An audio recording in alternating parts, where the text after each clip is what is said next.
Just received this important announcement regarding an abducted child in Ona, Cabell County. The West Virginia State Police are looking for Mila Carf, a white female, 6 years old, 3 feet 4 inches tall, 65 pounds, brown hair and brown eyes. The child was last seen at 89 Blue Spruce, Ona, West Virginia, and is believed to be in extreme danger. The child was last seen wearing a black and white hooded sweatshirt, black pants, and athletic shoes. Authorities advised the child was likely abducted by the mother Shanna Carf, 37 years old, 5 foot 7 inches, 170 pounds, brown hair and brown eyes. They may be traveling in a white 2014 Toyota Corolla, 4-door, with West Virginia registration 33G810.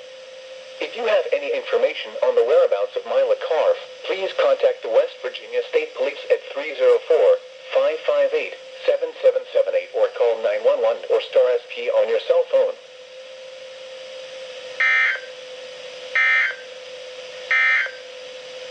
Here are the weather conditions for surrounding areas at